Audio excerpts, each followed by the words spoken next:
the Lord's prepping you in every step. I'm sure every step that guy took, Jesus was like, you have no idea what's coming. You have no idea. You like these like gifts that you have to like really develop and use. Good plans for me that I've seen was number one, the healing and friendships, and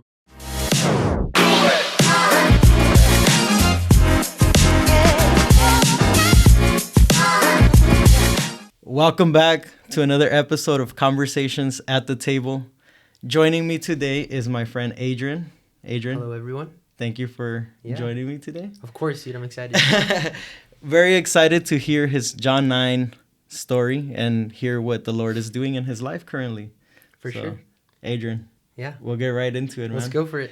So I asked you if you had a John 9 moment in your life. Yeah. Or if you had a moment where like you just felt like God came in such a powerful way. And then from that point forward, you were just like proclaiming the name of Jesus. For sure. So that's, I remember when you asked me that question, it was like, okay, my goal was like, what is John 9, right? Yeah. So like the title of it is like Jesus heals a blind man, right? Yes. Like, I think that's how we as believers know the story. There's so much depth to that though. Like you could go hours and hours talking about it. And so it's like, how I defined that was, okay, Jesus not only like heals a blind man, but he does it on a specific day, a specific way. And like with this intentionality in mind, obviously Jesus is intentional in everything he does, but it's like, just the way that he does it. So like number one, spits into the dirt, mud, puts it on his eyes. Yes. Says, go wash out, right? I'm like, go wash out. And like I want to read it because it's kind of crazy. Yeah, go ahead. Then he spit onto the ground. It says, verse 6, then he spit on the ground, made mud with the saliva, and spread the mud over the blind man's eyes. He told him, go wash yourself in the pool of, I don't even know if I'm saying this right, Siloam, which it means sent. So the man went and washed and came back seeing.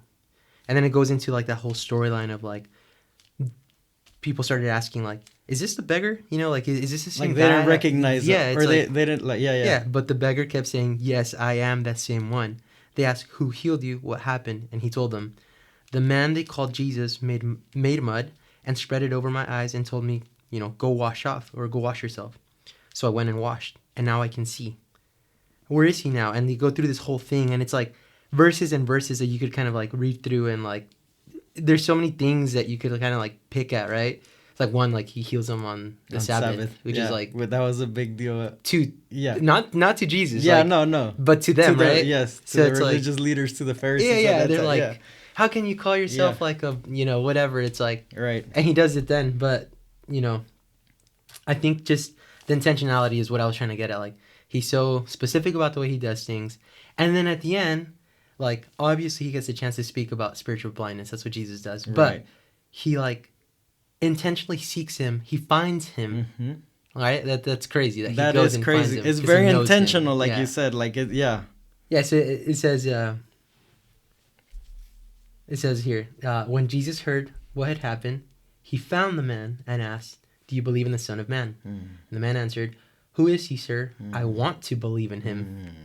And Jesus says, "You have seen him," Jesus said, "and he is speaking to you." And then the man responds saying, "Yes, Lord, I believe." The man said, and he worshipped Jesus. Then Jesus told him, "I entered this world to render judgment, to give sight to the blind, and to show those who think they see that they are blind." Wow. So he's talking about the Pharisees, right? Yes. Like I guess in this perfect example. Yes. And the Pharisees literally respond because they heard him, you know, saying that, "Are you saying we're blind?" And his response says, "If you were blind, you wouldn't be guilty." Jesus replied, "But you remain guilty because you claim you can see." So, yeah, I think bottom line, John 9, if I were to define it with one word, is intentionality. I love that, bro. Which is like, I've seen that. I was sharing with you earlier on that like, my John 9 story, like, may not be like, I got in, you know, car accident. Like it's not like a huge thing, right? But it's huge to me. So there's I would say I have multiple John 9 stories where I've seen his grace, and his intentionality. I would say the most recent one that I would share and that I can connect to the most as of recent is like Sarah and I got married in 2023, Okay. and we decided to start looking for like a place that we could call home in 2024. So we were renting an apartment, and I've seen his intentionality through that, and I don't know if that's what you want me to speak about. Yeah, So, of course. What like- what I want you to speak about wherever yeah, you have seen Jesus, okay, because that's great. Yeah. Like, and I love that you say that, because I do want to paraphrase with something.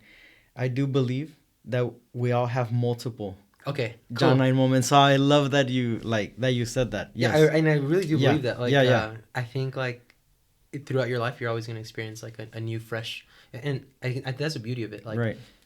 his intentionality is always fresh, Mhm. and that's what makes this whole thing of like believing in him such a sweet thing, Mm-hmm. because it rarely is the same. Yes. It's always something new. Yes. He's always up to something new. Yes. There's always like that like freshness of this whole relationship with him. So all that to say, one of the recent stories that I could relate to is Sarah and I had gone through like kind of like I would say like a difficult time with like friendships and things of that nature.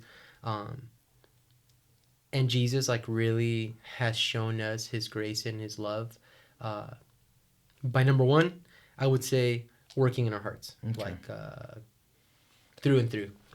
Not perfect, we're working on it, but I've seen his grace in that. So I've seen his grace in friendship. So I would say that's one John 9 story. Okay. Redemption in friendships, and also the ability to keep friendships and hold friendships. It's all because of him and not because of us. So in the in the past, would you say like at that moment, like certain friendships left and then they came back, or like what, like, if you don't mind? Yeah, no, that's a good question. I feel like there's so much to that where I would make it more of a broad thing right now, because yes, I would say for sure at the time it felt like some friendships had completely left, Mm-hmm. but others there was like this beautiful redemption. I really believe that any friendship can be redeemed, Absolutely, by the grace of God. Yes. And it's very evident in Sarah's life, I would say specifically. Okay. And in my life, like I feel like I've been kind of working at it. I'm a hardhead through and through, bro. Like that's just that's something that I've worked on and stuff. But yeah, to answer your question, there have been a few friendships that were or where I've seen like they felt very far gone, and now I've seen the Lord completely turn that around and be like, hey, like I was just trying to show you something, Okay. bottom line. Okay. But I would say that's one, friendships, and also redemption, and like apart from friendships, also like healing in our hearts, Okay. like thorough healing, and I've learned that it takes time. Yes.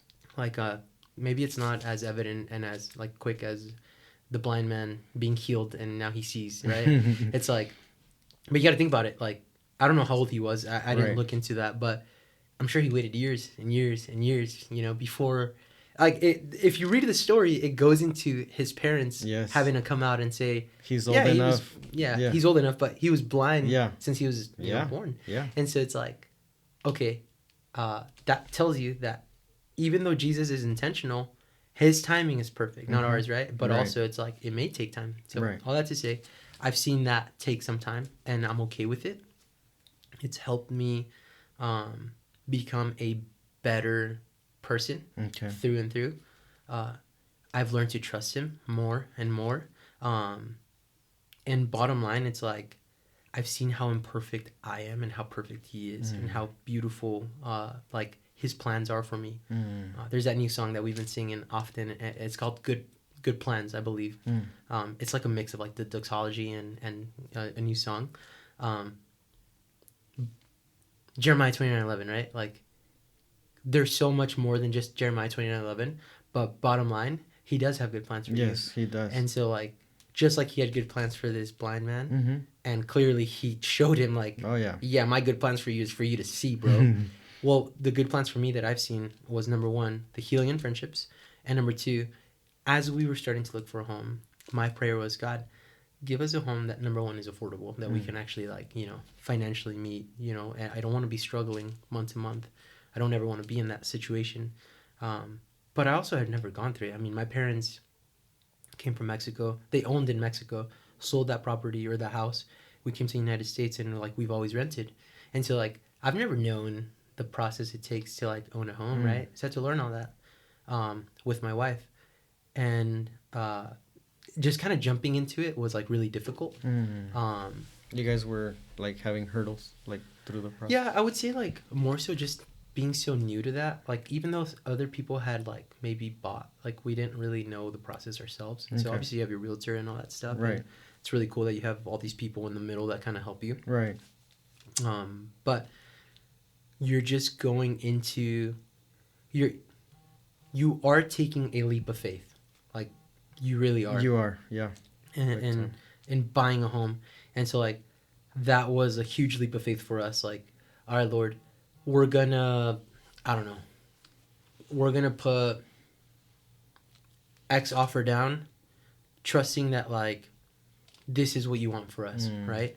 And it was like a hard yes, because I'm a math guy, and so like I was doing all these spreadsheets for all the different homes that we were looking at, just to figure out like what's going to be the monthly, like the mortgage, and then you got to pay for utilities, and like you as like a husband is you're like thinking about all these things, like are we going to be okay, like is it going to be okay? I would say that the moment I really like let go of that, not completely, but more so like, all right, God, like we are going to be okay, like you do want this for us. I could tell you that the home that we ended up buying, the day we went to go see it, I kid you not, it was like a rainy day. So it already felt like an off vibe. You know when you go see something, like you don't want to see it in the rain. You want to see it with sunshine and rainbows. You know what I'm saying? Yeah, like, you want it to perfect. look, yeah. Yeah. So I get there and it's like this old house that, you know, like the gates, like you could tell it's like spray painted, and it's like, I'm sure it's got good bones, but it's like you walk in and it's like rental grade, bro. It's like completely not taken care of, completely thrashed. Like the bathroom's falling apart. I could tell. I mean, I looked up and I was like, I told my realtor, dude, there's termites here, bro. Like I could see it. There was like one little leak that we found. I don't know what. Like Sarah just saw the living room space and she's like, oh my goodness, like the sun's gonna come through this, and like she's like seeing past the rain and the darkness of like that day, and she's like, I really like the openness of this house. Mind the house isn't big at all, but she has this vision like no other, I kid you not. But it was really cool to see that. But I was like, all right, Lord, I don't really want to trust Sarah on this one. Like it just doesn't feel right. So we left it, right? And then weeks going by, we're looking at other homes and nothing's hitting. So my realtor's like, hey, we should go back to that. And mind you, we're in prayer throughout this whole thing. We're like asking the Lord, like, God. Please guide us, God. Praise God, we had people around us that were also like buying homes at the time. And so I think the fact that we were all kind of in it together motivated us to like just at least look and not feel like the no's were like too awful, I guess. Like even if it wasn't going to work out that time frame, it was going to be okay. Yeah. And so anyways, long story short, we went back into that home weeks later. We had visited a home that Sarah and her friend really, they were like, dude, you have to go look at this one. This one's like it, you know, and they're like hyping this place up. We go visit it, and I'm walking in and I'm just like, I just don't feel it's right. Like I just felt something in my heart. Yeah. And we walk out and like the neighbors are like screaming at each other, and I'm like, Sarah, this is not it. Yeah. Like, I'm picturing my kids in the future. Like, this is not a place where I want my kids to be whatsoever, you know? Right. And so it's funny because we go back to the car. My realtor's like, well, hey guys, like this house is still in the market, the one I showed you guys a while back. But it's a nice day, and I think we should go look at it again. And I was like, okay. My wife was all about it. And so I was like, okay, cool. We went to go look at it. On right there, I'm like praying God, like, Lord. And we would always do this whenever we went to a house. We're like, Lord, if this is the home that you want us to be in, make it very evident. Very evident. Like, I don't even want to question it. Yeah. I want there to be like this peace that just flows through us. And I would say that Sarah, my wife, has taught me that. Sarah, through like the friendship stuff that I was telling you about. Right. maybe she's had this forever, but I haven't known her forever. But the years I've known her, whenever she feels peace about something, for whatever reason, I would say it's like the Lord guiding her every step for sure. It's usually the right reason. Wow. It's usually the right thing to do. Yeah. So whether it's like sharing her testimony with X person, if she feels peace about it, even if I question it, I already know it's the right thing that she needs to do just because of the peace that she finds. And I really do believe it's because of her closeness with God, which really has inspired me as like her husband and as a leader to dig deeper into my relationship with God. And it's not perfect by any means, but it is beautiful, I would say. And I have really like developed this sweet relationship with the Lord. That's amazing, dude. But when we decided to purchase a house, I felt like on my way there was like this, I feel like the Lord just kind of ripped apart this, like we talked about pride and like desire for, I don't know. In my mind, I was like, I need to have a house that like where everything's perfect. Okay. Because I worked so hard to be at this position to like, I need to buy like a new built home, right? That was like a thought process. Not really understanding new built homes oftentimes are like completely wrecked, right? The way they're built. But anyways, we get into this home and the sun's actually going down, so it's like sunset time. Dude, the sunlight hits the living room and I'm like, wow, Cyril's just right. how your wife Cyril's was. right. Yeah. Wow. Mind you, there's like brown carpet and it's like, you know, the termites are still there and stuff. But enough so that you could see the vision. Yeah. And Yeah, and so like, I don't know. I just felt like the Lord did something on the drive there where he like allowed me to see, right? Like his goodness in it. And it was like, all right, God, like clearly you're basically telling me this is the place that you need to go for. And so we trusted that. And that same day, like we put in our offer. Mind you, we did not put in an offer that was like crazy over. Like it was under, dude. To be very frank with you and honest, it was like $75,000 under the asking price. And I was like, God, like if this is your will, like you're gonna make it happen somehow. You're gonna make like, a way, yeah. It just is just gonna work out. Like anyways, my realtor did his thing and we got a call like 2-3 days later and like the lady accepted the offer. And it was like, whoa, this is crazy. It's happening, you know? And yeah, I would say like truly that is another example of a quote unquote John 9. Yeah, that is a John 9. And sure. And I want to say something to please. that is that just like in John 9, right? Like people would pass through this blind man often. Yeah. And would overlook it. Yeah. Right? Like this house, I'm sure a lot of people went to tour it. Yeah. And overlooked it.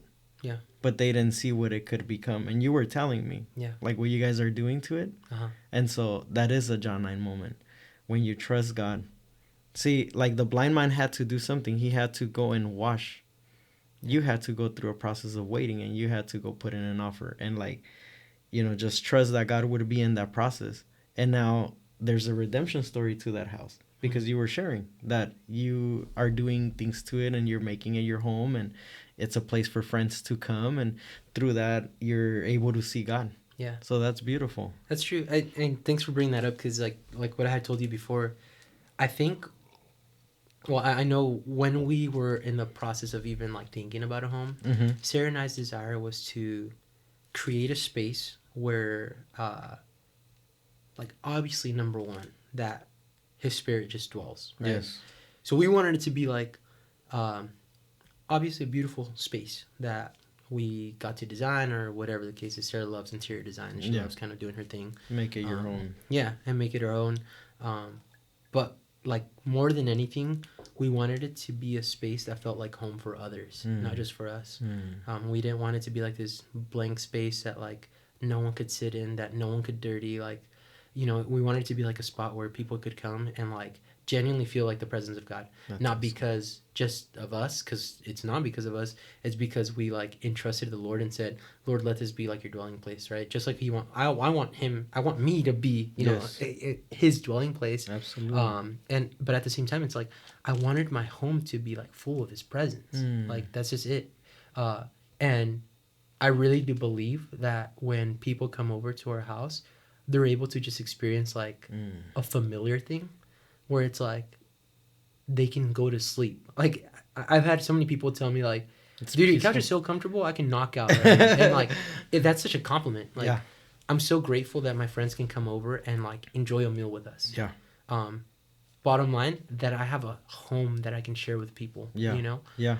But yeah, to your point, like we have been doing things to it. We have been remodeling it. There was like it's been such a long process, but such a short time frame. So we got keys in April of last year, and right away started ripping flooring. You know how it is, like you want to start. You're like right the carpet, away. and there was like this old, like this new for the people that were there. It was like new, just flooring that they threw on, and I ripped it apart. And there was like this really cool tile underneath, and I was like, "Oh, this is so cool." And she was like, "We're getting rid of that." I was you like, guys got rid "But of this it. is so cool. The tile is so beautiful. It's Yeah. like old school." And then she's like, "I don't like that." I was Yeah. like, all right, cool.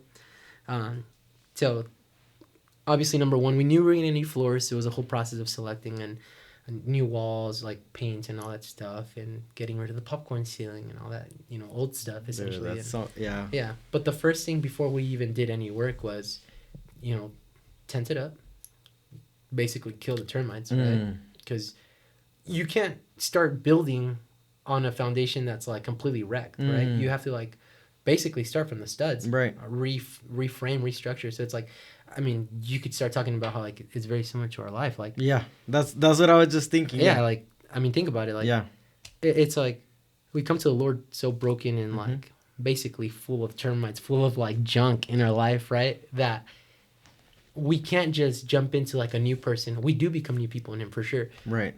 but it takes building and cleaning and repairing and It's restoring. is the work of the inside. Yeah. That doesn't really show on the outside. Yeah. Right. Yeah. I mean, think about it. Like with this blind man, like Yeah. like you said, he trusted what was happening, but he didn't know Jesus. Yeah. Even when he had mud and he went to go wash, like Right. he didn't know who he was. Right. It's until at the very end when Jesus finds him and says, like, "Do you believe?" reveals right? himself, And he yeah. reveals himself. Yeah. But, like he had to learn to trust Yes. and like restore and repair whatever, because whatever was inside of him, right? Apart from just like the blindness, Right. Right. So, Right. but Yeah, and like you were saying, right, like in this case with the blind man, once he was healed and once he could see, like you had to realize everything changed for him. Like if he was blind since birth, like his whole world is just like it flipped, right? Yeah. But it took trust. Yeah. And that's like what you're saying with the process of your house, like that took a lot of trust. First of all, to trust God in the process, but then to trust him like this is the home, and to let go of pride or whatever you were like thinking, like the expectations that you had. And we do need to surrender to Jesus, and that's what you guys did, and now you could see the fruits of that. Yeah. And now people experience Jesus in your house because of that.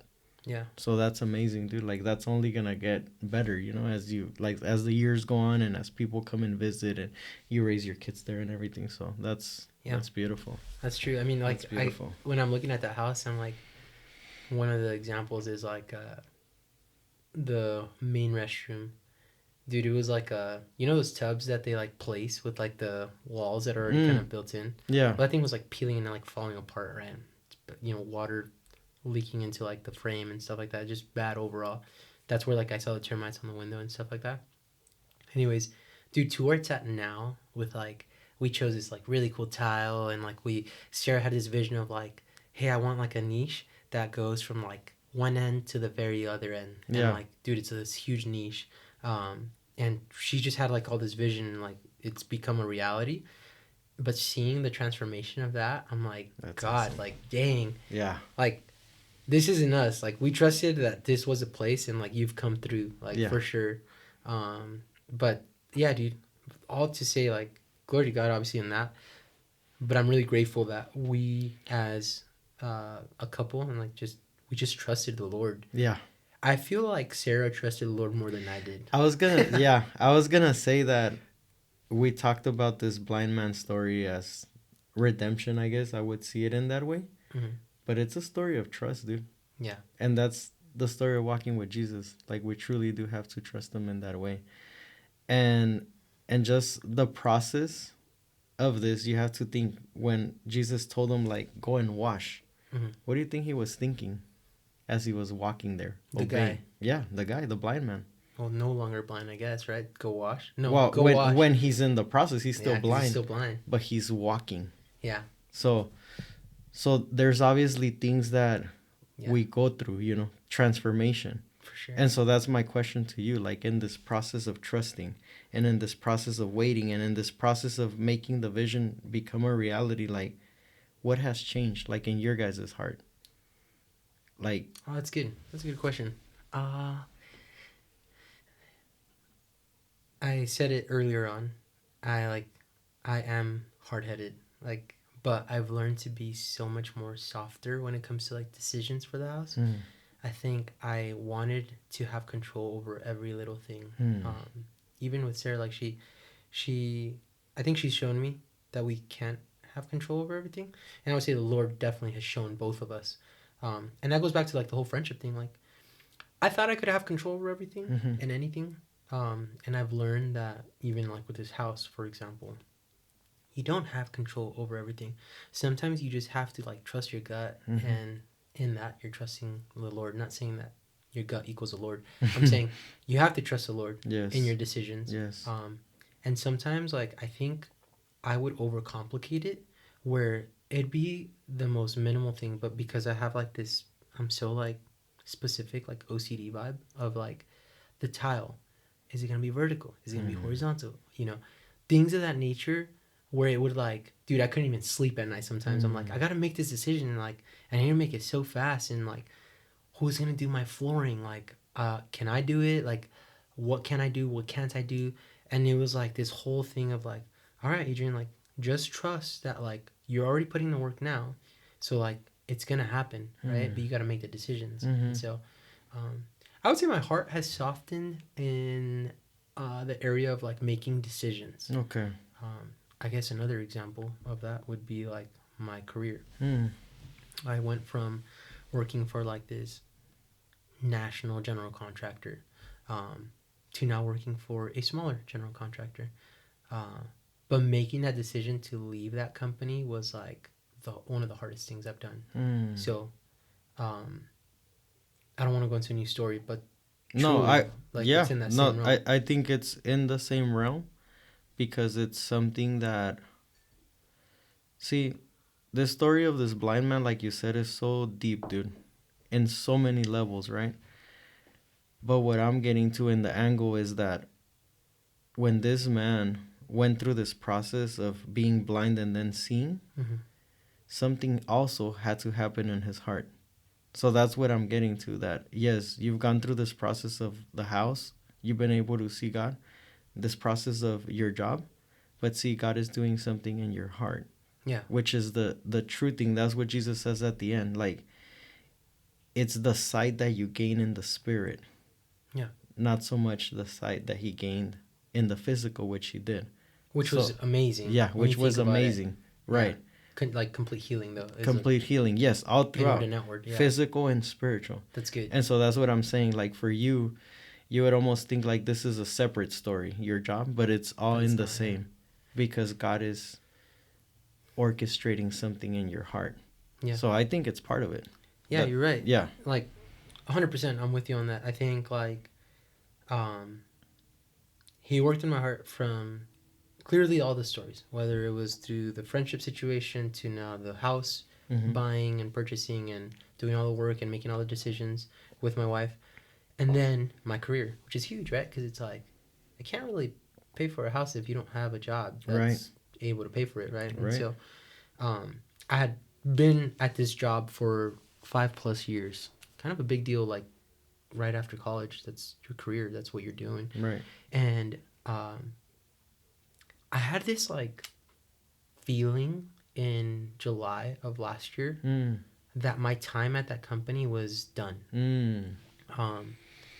I've developed amazing relationships with people there, and at the end of the day, you're doing your best to not burn bridges. And so it's I love the people there. I have really good friends there. I'm actually a groomsman at one of my friends' wedding coming up. But all that to say, so I felt that way in July, this kind of tug in my heart of this isn't it for you. And I struggled a little bit, but very quickly I felt like I heard the Lord just like guide me and tell me like it's time. You got to look for something else, another, some other place. And so I went through this process of like submitting my resume to different companies and interviewing for different companies throughout those few months, basically from like July to November, call it, kind of like all summer long, essentially. Okay. And it was a really difficult thing for me because mentally, like, there was so many things going on with the house that I really wanted to focus on.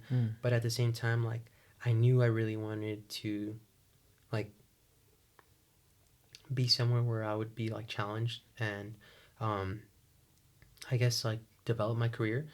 And I know that the Lord wanted that for me, too, because, like, I've talked about this with a couple friends, like, the Lord puts desires in your heart. Yes. I spoke to my friend John about this. It was like, there is no way that the Lord's put a desire in your heart that didn't like come from him, right? Like, clearly he's giving you that desire, whether it's to be a pastor, a worship leader, whether it's to be a history teacher or a math teacher, or be a third grade teacher or an eighth grade teacher. Like, he's giving you all these like desires in your heart. And he wants you to be like, you said it earlier, like fruitful and joyful in it, Yes. right? More than anything, like to really flourish in that. And so for me, it was this career that I'm in. And so I knew that this was the right place, and I really do feel that way, that it is the right place for me.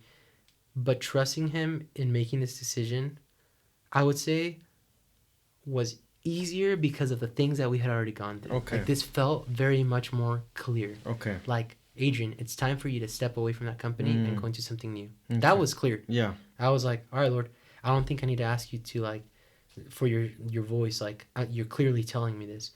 But what I'm asking is that you help me make this decision. So I had, like, 4 different offers, praise God, from different companies. Whether that was, like, another big GC, big general contractor, a middle GC, or a smaller GC. And the smaller GC that I'm with now, the one of the owners actually goes to a church. It's called Mariners Church. What is it called? Mariners. Oh, yeah. So I got the chance to talk to him and to his like co-lead, like co-owner. Amazing people, dude. Like, I'm not joking. I think like 80% of my interview with them, with the owners, like, it was not about me. It was about my testimony and about my marriage. Dude, when I tell you, like, the peace I felt walking out of there. That's awesome. And I was like, okay, Lord, clearly, like, you've spoken to Sarah through this peace that I was telling you about, that every decision she makes, she feels peaceful about it. And I was like, God, I really want something. You experienced that. Dude, I finally experienced it. And I was like, God, like, that's amazing. You just answered, like, my prayer. Like, you're so showing me, like, through this peace. Yeah. And even Sarah was like, there was like this one day where I really had to make my decision and like sign my offer letter. And Sarah's like, hey, I feel like this is the right decision. And she's like, the beauty of this is like, you won't know that. You don't know that. You have no control over that. Right. But what you do know is that the Lord is already there. Like, the Lord's already in that next thing that you're going to say yes to. Example, the house. Yeah. The Lord was already at that house. Yes. Whether I thought it was ugly or not, the Lord was already there. Yes. His presence was already there. Wow. Like, he was already waiting for us. And in my career choice, same thing, dude. Like, he was already at the place where I'm at now. Are things going to be easy? Is it going to be perfect? No. I just want to say something, dude. Yeah. You were explaining to me, right? Like, kind of what you do. But I just want to, like, just tell you that although this might have been a smaller GC, and I don't understand your industry, mind you, right? God is going to do big things. Yeah. Because look, you were saying, dude, your job is a place where God is putting people under you so that you would build them up. He is going to use that to catapult you to wherever he's going to take you. Yeah. And so a lot of the times, if you were in a bigger company, maybe you wouldn't have that. And then not to mention the GC or the owner or whoever interviewed you, dude, they're people of faith. Like, Yeah. God is totally in that. For But sure. I'm just excited for what God is going to do through that company, like in that medium, how he's going to grow you in this next season, dude. It's going to be amazing because you're going to build leaders. And you know what's crazy too? Like, the other thing is that you were mentioning, like, a lot of the people that you deal with maybe are not believers, but you are. You have the light of Jesus. And you remember Paul when he went in to talk in Athens, like he went in and he's like, he talked to them at a level that they understood. Yeah. But he glorified Christ. And I believe that's what you're going to do in this company that God has placed you, dude. Yeah. You're there for a purpose. Like, you're going to shine the light of Christ with people that might not have ever even seen Christ. That's true. So, yeah, I'm excited for that, dude. Thanks, I just want to say, like, dude, like, that's huge. I appreciate. I mean, That's likewise huge. with you, it's like with your company, like there's no way that the Lord honors like you and the company that you've developed, if you didn't put Him first. Like if your company wasn't first and foremost like Christ centered, right? Like it wouldn't be successful. Yeah. Just like where I'm at now, like I really do think that their basis of success, like obviously I'm new there. They've been around since '08, so clearly their basis of success is not me. It's not the owners. It's clearly like that God is somehow in the move. And that's not to say that like businesses can't be like successful, you know, and without the Lord. Right. Clearly that's not true. Like there's other people that have developed businesses that are great and stuff. But I think there's a beauty in being part of something that is Christ-centered. Yes. And I think I have developed this like I care less and less about having control over certain things. And I think that's a good thing through all this, where I'm like, Lord, you just have full control and I'm just going to trust you. Like you've given me the ability, you've given me like the experience to be able to be part of a company like this and have like the like authority / like skills. But you gave me that. Yeah. Remember we talking about how like the Lord's giving you like these like gifts that you have to like really develop and use. He's entrusted you. He's entrusted you to multiply them. Right. Yeah. And so like I see that. I mean, if we were to look back at this story, this blind man is given the ability to see, but he's also, and I guess in a way, the way I look at it, it's like he's also given like this really big task of like, hey, who did this for you? That's a big thing, That's dude. a big thing, yeah. In that time frame, That's crazy. it's a big thing. Yeah. Like, and multiple times in these 41 verses, he is asked like, who did this? How did this happen? To the point where he's like, I've already told you guys. Like, I already told you guys what happened. Yes. I told you who did it. Like, I feel like, and he's like, you could tell, like, he could read his frustration of like, I've already told you that, but I'll say it again. Yeah. You know? Yeah. And like in that same kind of realm is like the Lord's entrusted you far more than just like being a project manager or being a CEO of a company. Like He's entrusted us number one to like build people, like you said. And I really do believe that, like that in your position, in my position, like you are there, like you're in management, not for yourself. I feel like when I like drop that of like it being about myself and about being others, being about others, I feel like I've seen like this freedom in it too.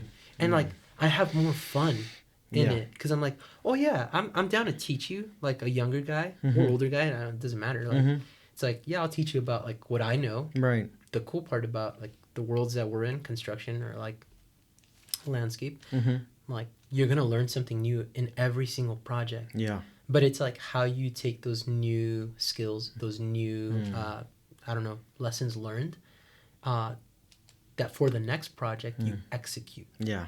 So it's like, okay, yeah, now look at our life. It's like, yeah, you have gone through a lot yourself. I've gone through a lot as well, with my own, with my wife. But it's like, okay, those lessons learned, whether it's friendship or career decisions or purchasing a home or X, Y, Z. Right. Those are all lessons learned that like in the next part of life, whatever that looks like, you're executing. Wow. But with the Lord in mind, guiding you. You know what's crazy? Check this out. Jesus has two encounters with this guy. I hadn't seen it like this. I'm just seeing it like this now. He had the first encounter where he gives him the miracle. But then he has a second encounter with him. You realize what he asked him? Jesus reveals himself to him. Do you see what the man did? He worshipped him. Mm-hmm. So what I'm saying is that I had never seen it like this. This is a story of trust, dude. The second time that Jesus revealed himself to him, he just trusted and worshipped him. You're right. And the He was same, blind, right? right, Before. right. But the same is true in your life. Yeah. When the house came, maybe you struggled a little bit. God was dealing with something. When the career shift happened, the trust was easier. Yeah. And the worship was easier. Yeah. So when God asks you to do something else, now that you're in this company, you're going to trust him. Yeah. Even more. And that's what happens. Our faith just grows in a way that we're able to just trust him. Like stacks upon itself. Yes. Right? Yes. Yeah, that's good. So it just Good becomes visual. easier, dude. I Yeah. hadn't seen it like that before. And Like I the was telling story you, of like, trust, you know? for sure, the story of trust. And in that, it's like, all right, Lord, yeah, I told you this earlier today, where it's like, yes, my life may feel like it's good right now, Mm-hmm. but my prayer is, and it really has been like throughout like my drives. I was telling you, like in the mornings now at my new job, it's my new job is like it's in Irvine, so it's like an hour plus drive early morning. I leave the house like, no joke, probably like right shy of 5 o'clock in the morning, which allows me to get to the office, and I'm the first one there, and it's like really, really nice because it's like 2 hours of like no one there, and you just get work done. Beautiful, right? Yeah. But it takes you pretty much like an hour 15, an hour 20 to get there, because of the 91, which if you don't live in California, The 91 is, yeah. horrible. Yeah. But all that to say, I've developed a really good habit, like a healthy habit of like, before I turn music on, before I like do anything, I get the chance to like pray for like, no joke, probably 25 minutes of it. I would say 25 to 30 It's minutes. amazing, dude. And it's really cool because I'm like, whatever like my friends have been asking for prayer, it's like I just throw it to the Lord. I'm like, whatever I could remember, it's like, Right. I don't know. I think of Eric, my friend Eric, and like their baby Meadow was like going through like this sickness, and like they were asking for prayer, and every morning it was like, Lord, please heal Meadow. Like, I believe that you can heal Meadow. I believe that you can do it. I believe that you can do it. And it's like those little things. My wife was going through like this vocal thing, and so every morning it was like, God, I pray over my wife. I pray over Meadow, baby Meadow. I pray over my friendships. I pray over like my family. It's all these things. But like, what I've been able to do is like really, really be thankful for everything. Thank you, God, for the house. Thank you for giving me another day of life. And I've been doing it so often where now I'm asking the Lord, do not let this be repetitive, God. Yes, repetitive, but not, I don't want it to like not mean anything to me. Let this be like a daily thing. And so it's cool because like I've been able to like be very close to him in that realm. And I've seen his like his hands like in my life. Yes. But my prayer, my newer prayer is, God, when life isn't as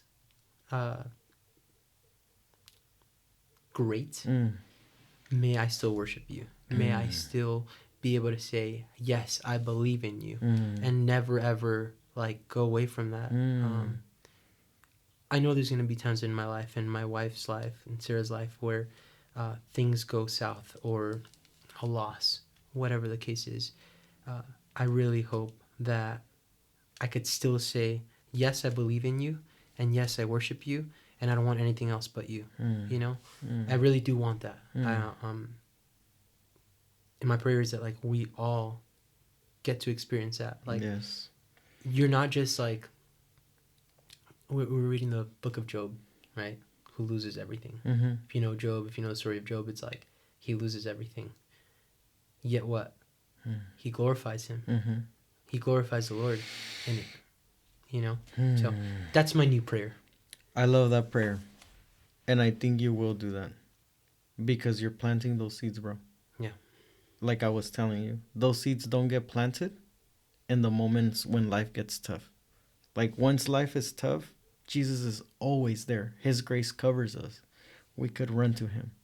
But also, if you've been walking with the Lord, and when the rain comes and when the troubles come, you're going to see the flowers, how I was telling you. You're going to see the seeds that Jesus has been planting in years. Yeah. So you will do that because you're doing that right now already. You're seeking him. Yeah. In those moments, dude. Like, faith is not formed in these big chasm moments. It's formed in those little quiet moments when you're driving, when you're spending time with the Lord, when you're talking to your wife, you know, when you're reading your Bible. Yeah. That's when faith gets formed, dude. And I believe you're doing that. So I believe God will honor that, dude, for you.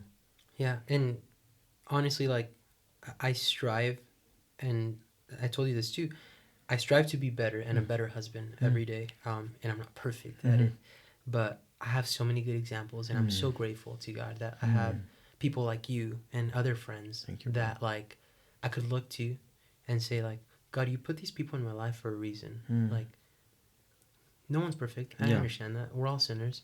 But by the grace of God, like, we're redeemed. And it's like, wow, God, I want to strive to be better and not be just... I don't want to be a certain way when others are around to my wife and not be that same when it's just us, when things come up. The example I gave you earlier on of, like, my wife accidentally spilling coffee on the seat of, like, my car that I had just gotten detailed, right?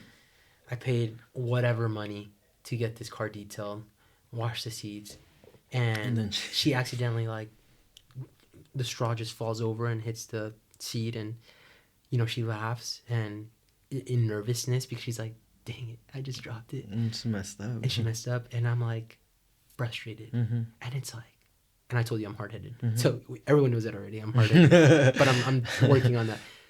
But it's like, I sit back and I'm, like, reflecting on it, and I'm like, Adrian, why are you so angry at this? When the Lord's, like, cleansed you and cleaned you and gotten you out of so many other things, it's like, you really can't forgive your wife over, like, such a small thing, such a minimal thing. Mind you, like I had told you, my guy's going to come and clean the seats again either way. Yeah, so it's like, it's going to be taken care of. Yeah. So it's like, what are you angry about? Right. Why? Right. So my whole point is, I want to be better through and through in every situation. And I share that example because, like, I feel like oftentimes, like, I think we try to be something. I would say that we're not in front of people. I'd rather be honest to myself and to, like, you know, people that I'm close to. Yeah. But always strive to just... I've been saying strive to be better, but really the whole goal is strive to be like Christ. I love that. That's it. Yeah, I love that. Yes. I think you and I can agree on that. Yeah, like, I love that. If that's you strive, it. Yeah, that's it. That's it. And you know what, dude? Like, that prayer that you have right now, right? Like, I really feel that the Spirit of God just, like, tells us what to pray in every season. And it's like a recurring prayer. Just keep praying that, dude. Yeah. Just keep praying that. And God will honor that. Because your heart is positioned in that way. Yeah. To glorify him. Right? Yeah. It's like this blind man. He glorified Jesus without even knowing who he was yet, by telling others about him. Yeah. There was this man who healed me. Right? You obviously know Jesus. Jesus gave us our house. Jesus gave me this job. Yeah. And right now where you're at, you have such an opportunity, dude. I just want to tell you, like, I feel like you're like a Trojan horse. Because as you know, and I know, in the construction industry, not everybody is a Christ follower. Oh, no. But you get to be that Trojan horse. Yeah. That every interaction that you get to have with someone, it's an opportunity, dude. Yeah. To glorify the King and to tell others what Jesus has done in your life. That's so true. I feel that you're just, like, positioned in an amazing way, dude. And, like, the way your heart is, this is ongoing, dude. God is always refining us. Yeah. It never stops and it never will until we're in his presence. Yeah. Until we're made full. Yeah. But I think it's so amazing, dude. Yeah. The sight that God gave you. Thanks, like, brother. In this season, you know. Yeah. Through the house, through your job. And now through your marriage, dude, like you're newly married, you're what, 2 years? 2 years, 2023, November 20th, 2023. That's amazing because of the foundation you have, Christ. I was telling you about Lupita and I. We got married at 18. Our foundation wasn't always Christ. It's always harder to build a house when the foundation is not right. You got to start tenting the house like the termites. And you got to start replacing studs and doing things. Mm-hmm. But when your foundation is Christ and when you're truly seeking him, it's amazing, dude. Yeah. And I think you're doing that. So I just want to encourage you. Keep going. I appreciate that. And honestly, I really do feel like Sarah and I, when we were dating, kind of going into like marriage, we were already experiencing something so difficult together and separately, where I feel like all these other things, they are big things, buying a house, like all these things, but they have not felt like huge. And grace of God, again, by the grace of God, like they felt like, it almost feels like the Lord showed us a really difficult thing and how to get through that before we were even married. Yeah. Like to the point where like now where we're making decisions, things just make sense. I'll give you an example. My last example, I would say, this is more of like, I would say Sarah's like story to share. So I won't share the whole thing, but she's having to make a really difficult decision with her career coming up. Actually, she already made her decision, and it was like the Lord and everything. But she came to me, and this is really sweet. She's such a good wife. She's awesome, dude. She like does everything. She's amazing through and through.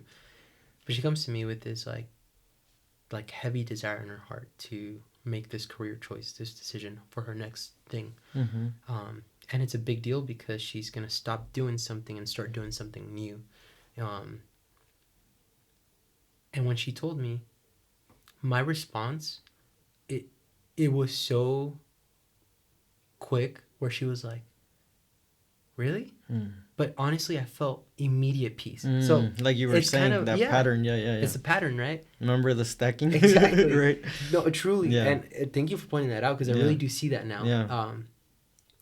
She comes to me, she's like, I have to make this really big decision, but I'm not going to make it without you. And she's honoring me in that, which I'm so grateful. And that's why I'm saying, like, she's a great wife. And I told her, I was like, Sarah, the Lord has guided you every single step of the way, but every decision you've made since I've met you, you've always made it with this peace in mind. So if the Lord is giving you peace, like it's clearly the right thing to do. And so all that to say is like the answer was yes for me, like the easiest yes I've ever given. No thoughts, just like, we're obviously going to pray about it, but my immediate answer was like, I feel this peace. It's a yes. But we've prayed about it, and it's been very evident. Like, it's been very, very evident that it's the Lord. I mean, to the smallest of things.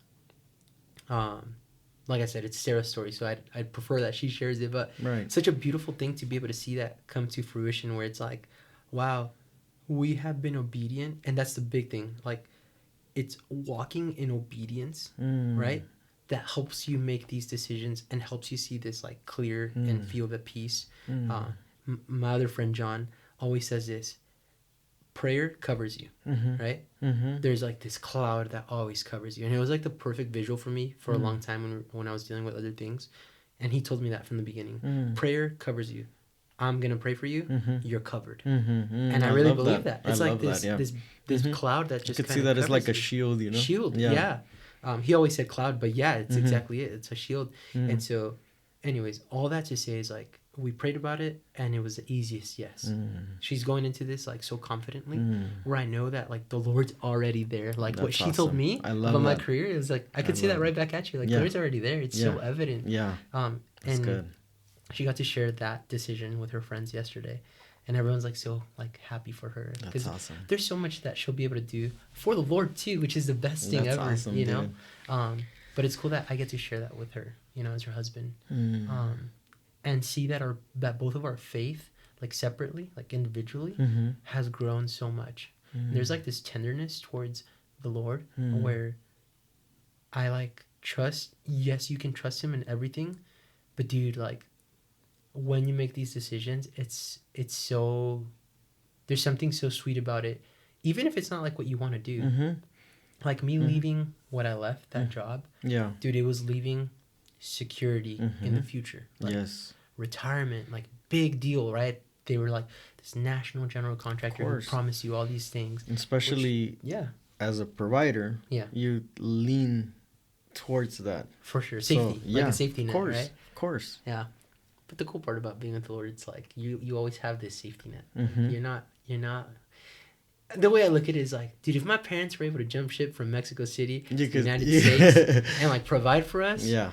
and like, dude, let me play soccer throughout my years, like, purchase all my uniforms, like, take care of my sister, like, if they were able to do it Yeah. with like the minimal like amount that they were making, dude, and the Lord is with them every single step of the way, Yeah. like, why wouldn't he want to do that for his sons and daughters, which we both are, right? That's And my awesome. wife is, and your wife is. Yeah. So Yes. Yeah. I agree, dude. I love it, man. You know what's crazy with this? Like I told you, like I wanted to just have a conversation, right? Yeah. And this John 9 story, like I just see how trust in the Lord in every step leads to the next miracle. Yeah. So just keep going with that pattern, dude. And for me too. Like Yeah. I'm encouraged because I'm like, it's all about the obedience. And it's in that moment when it doesn't make sense. You just got spat at in your eyes. And now this guy is telling you to go wash your face. Yeah. That's random. But when you trust Jesus, he will give you sight. Yeah. I shared this this verse today. We were leading a new song in Spanish. We were talking about how we've both been part of like the Spanish crew for a long time. Yeah. And it's really sweet when I get the chance to lead worship there with Eric Aguilar. He's an amazing friend, amazing leader. But today I got the chance to open up a song and share about faith. And I think that ties directly into the blind man. Yes. And clearly the faith that he chose to have. Mm-hmm. Because the Lord gives us this choice. It's a choice. You either have faith in me or you don't. Yes. His ultimate desire is to be close to us, to dwell in us. Mm. But Hebrews 11, like, literally spits, I mean, like, in lack of better words, the great examples of faith. It Right. goes through all these different, like, amazing examples. Moses, Noah, like, all these different things. But it says this. I think this is an NLT. So, faith is the confidence that what we hope for will actually happen. It gives us assurance about things we cannot see. And then it goes on and says, Wow, through their faith, the people in days of old earned a good reputation. By faith, we understand that the entire universe... Sorry, I'm going to say that again. Verse 3.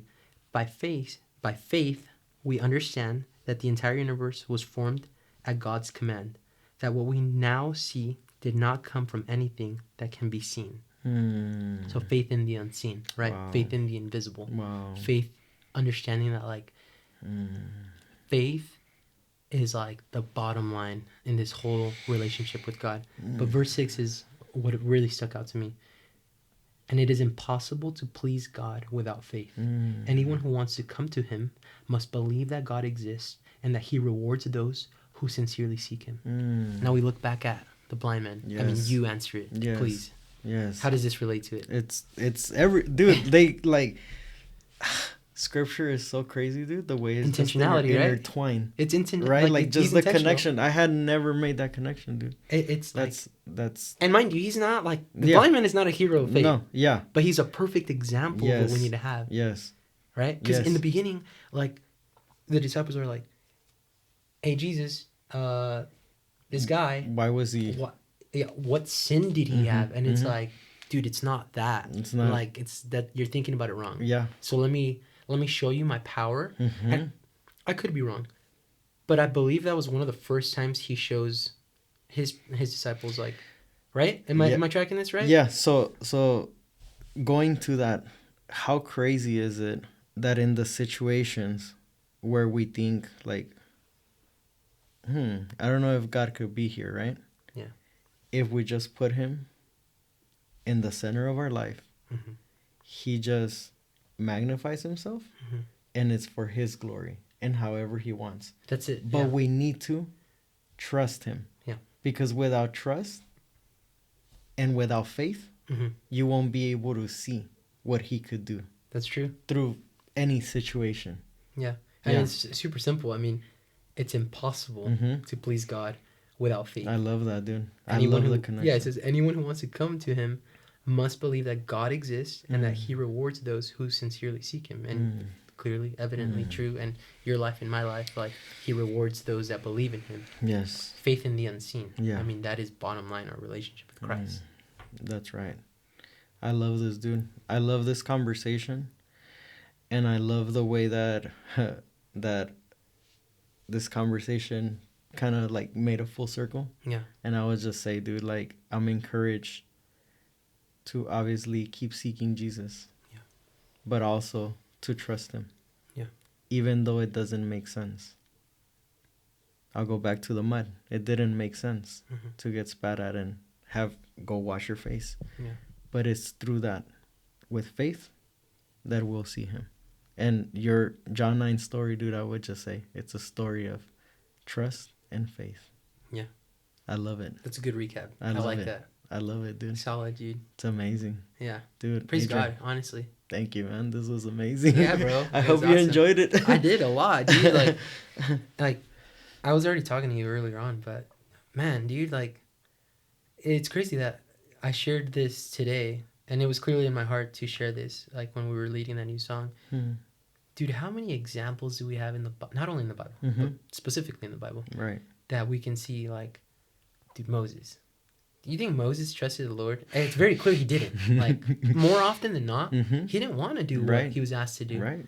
Yet he had to trust and have faith in the invisible, right? In Like, the unseen. in the unseen. It literally says it here, dude. Yeah. I want to share it because it was, like, so, like, moving to me. The Bible's beautiful. The Word of God is amazing. I love that, dude. Like, faith in the unseen, right? And then it becomes magnified in the physical. I Right love here. that. Exactly. It was by faith that Moses' parents hid him for 3 months when he was born. They saw that God had given him an unusual child, and they were not afraid to disobey the king's command. It was by faith that Moses, when he grew up, refused to be called the son of Pharaoh's daughter. He chose to share the oppression of God's people instead of enjoying the fleeting pleasures of sin. He thought it was better to suffer for the sake of Christ than to own the treasures of Egypt, for he was looking ahead to his great reward. He's our great reward. We know that. It was by faith that Moses left the land of Egypt, not fearing the king's anger. He kept right on going because he kept his eyes on the one who is invisible, faith in the invisible. It was by faith that Moses commanded the people of Israel to keep the Passover and to sprinkle blood on the doorposts so that the angel of death would not kill their firstborn sons. It was by faith that the people of Israel went right through the Red Sea, as though they were on dry ground. But when the Egyptians tried to follow, they were all drowned. I love that, bro. Dude, full circle moment for this guy. I love that. Great example, though. Yes. It's like, Yes. and if you go read Exodus, this dude was not always like, yeah, God, let's go, let's do it. It's like, what are you asking me to do? I don't think, and see, that's the realness of this. And that's why I mentioned, like, what do you think the blind man was thinking as he was walking? Yes, he was obeying, right? But also, like, we don't always want to, but we have to choose faith. Yeah. We have to trust, right? Yeah. And that's just real, dude. Yeah. That's what walking with Christ is like. We need to trust. Yeah. The unseen so that we could see what's up ahead. Yeah, and like, I love that. the Lord's prepping you in every step. I'm sure every step that guy took, Jesus was like, you have no idea what's coming. You have no idea. That's but right. it's like, if I was in his shoes, if I was in the blind man's shoes, I think in my head, I'd be thinking, I literally have nothing to lose. I don't have, like, I don't have eyes to see. I have ears to listen and a heart that's telling me to just go for it. So I'm just going to go for it. And it's like, again, a great example. He had faith, not really knowing what he was having faith on. Right. Faith in the unseen. Right. So again, it all correlates. Wow. But yeah, dude, I really like the way you recapped everything. I love that, dude. Yeah. I really love that. I'm encouraged, dude. Dude, me by too. this is awesome. What would you say? So it goes, intentionality is like the way I defined it, and he said trust, Mm-hmm. and then walking in obedience. Mm-hmm. Which, dude, every step I'm sure he was walking in obedience of like Right. obedience in I'm gonna go wash, Mm-hmm. right? Mm-hmm. And then what else? Like Faith in the unseen. faith in the unseen, Mm-hmm. and reminding ourselves that like it's the faith that we have in Christ Mm-hmm. that brings him pleasure, right? It Yes. literally says it. Yeah. Verse 6, I'm going to read it one more Yes. time. And it is impossible to please God without faith. Without faith. That's right. I love that, dude. I love the way that, like, I feel like this is a perfect, like, ending to the episode. Yeah, for sure. Because it's, like, full circle. For sure. Yeah. I love it, dude. I love it. And I do want to say thank you guys for joining us. Yeah. Thanks for sticking around. Be encouraged by Adrian's story and how we're saying just be encouraged to have that faith in Jesus and trust every step so that up ahead you could see what he has in store, because we don't know, but we need to have faith in what we can see and move in obedience so that we could truly experience the miracle on the other side. So just be encouraged by that. Do you agree, Adrian? 100%. Amen. Amen.